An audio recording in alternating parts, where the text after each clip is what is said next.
Hi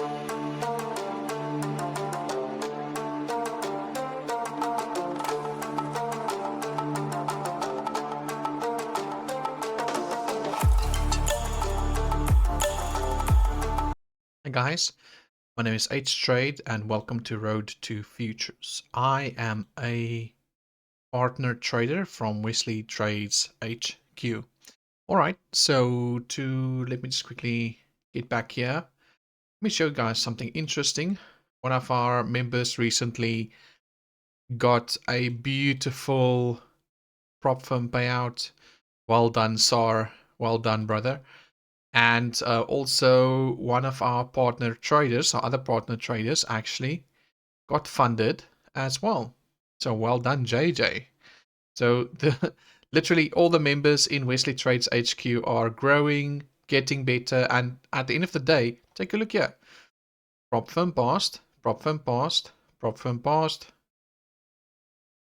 prop firm passed, 50,000, 100,000, 50,000, etc., etc.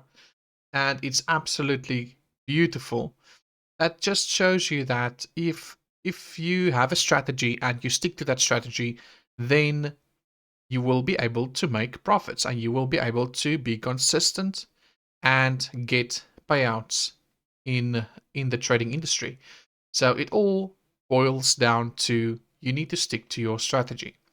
So let me now quickly go to yesterday's trades. There's something I want to quickly show you guys. So I only took one trade yesterday, and in my rules, I usually trade it on the London time frame, but the London time frame, as you can see, the previous day on the 6th of Jan, well, 2 days ago, I don't get as much good results as New York session. And take a look at the New York session trade. Boom, execution 800, 900. I was literally in about almost $1,000 US, and then when price started going down, I closed my trade. So that day's New York session went out beautifully, made profits, and I made more profits than what I've lost during the London session. And I can actually show you the next day and the next day and the next day. Take a look here. New York session, profit. And I had the London session trade on that day as well. And that went out at stop loss on that specific day. I think there was this was also during New York. So New York session, I had two trades, one stop loss, one take profit. And I can go on and I can go on the whole time. It's absolutely insane. So I've noticed that the New York session is much better suited for my trades than London session. It's just the way it goes. Take a look here. Take a look here. It just goes beautifully, beautifully, beautifully, beautifully. Absolutely insane. New York session, that specific day's New York session, that was what? On the 12th of December? How beautiful was this? Absolutely insane, seriously. So it just shows you that I just made a mental note in my strategy that I am not going to trade London session anymore. I'm literally just going to wait for the New York session, which is from 9:30 to 11 at most. That's just the New York session. That's the open and the macro time. And I'm just going to stick to that. That's it. That's all I'm going to do. So let me show you yesterday's trade. So I'm currently now in today, currently in the London session. We're tapping a 4-hour confluence. But let me just go to yesterday's trade. So what happened yesterday? Yesterday, I was looking for buys. It was absolutely beautiful. Absolutely insane. Now, I wish I could have taken this trade if I was a little bit more wake up. If I saw that there was an inverted fair value gap right there, then I would have taken that trade. Absolutely. Absolutely. It's absolutely insane. So basically, oh, sorry, this fair value gap. Yeah, sorry, this fair value gap. It's a very small fair value gap. I just missed it. I missed it. I can't believe I missed this because I literally have an indicator showing me showing me the fair value gaps. And we were tapping a 4-hour confluence, a higher time frame confluence, and that specific time, 4-hour was bullish and 15-minute was bullish, and both pointing upwards. So I didn't get this trade. I wish I did. I marked it out from my own notes in my journal, just to show that what I actually missed out on. And the trade that I actually took was also a CE trade. So basically, let me show you what happened, because it always boils down to what you see at that point in time, right? So 1 minute was bullish, went down, created a bearish fair value gap, but my entry model is you wait for an inverted fair value gap. Boom, there it is, right? And now you wait for a CE tap of this fair value gap, or this one, or this new one here, this new bullish one here at the bottom. I waited, price tapped into it, printed a bullish candle, and I was in the trade. Boom, there we go.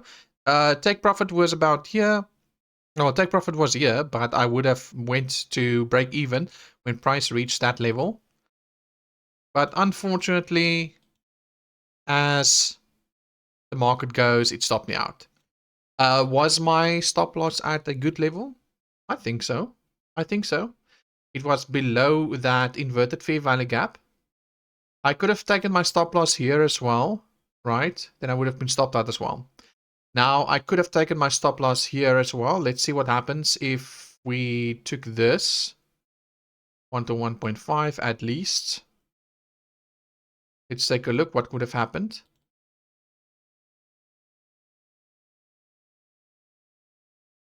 It went into profits beautifully. And then boom, went down. I would have been stopped out as well. So it was a good, it was not a bad stop loss. It went exactly according to my strategy. I was looking for a bullish trade. I got my bullish trade. I was stopped out, and that's the end of it. That's literally the end of it. Got stopped out. We tapped another 15-minute fair value gap, and now take a look what happened next.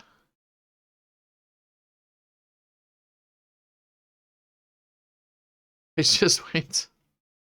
Price just went and went up, went up, went up, went up. So was my direction good? 100%. Was my entry good? 100%. Was my stop loss good? I would say so, 100%. It's just a normal stop out. It is what it is. That's how the market goes. I mean, there's nothing you can do about it. That's it. That's it.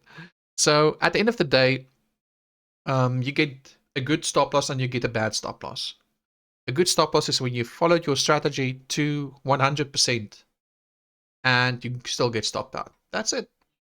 A bad stop loss is when you hit a stop loss based on emotions. When you move your stop loss, or you move to 50% of your stop loss as price moves up, let's say here, and you move your stop loss to here, around here, and then you get stopped out, that's emotional. And when you take your stop loss to break even, that's emotional. It's all emotions. So yeah, that is basically it. At the end of the day, like I said, a bad stop loss is one that you get based on your emotions, and a good stop loss is a stop loss that you get based on following your strategy exactly 100% as you have created it. And here, as a side note I made to myself yesterday, well done. I stuck to the New York session open only that day yesterday. So yes, 100%. There's my results. I'm still in profit on both accounts. Yes, I did hit the stop loss. It is what it is. And I'm pretty good on my trailing drawdown. This one here, I'm a bit further into the drawdown, but it's fine. I'm managing it. So yeah, let's see how today goes. It is what it is, right? So at the end of the day, we take every day on its own. That's it. We just take every single day on its own, and that's it. All right, cool. Hope you enjoyed this one. Cheers.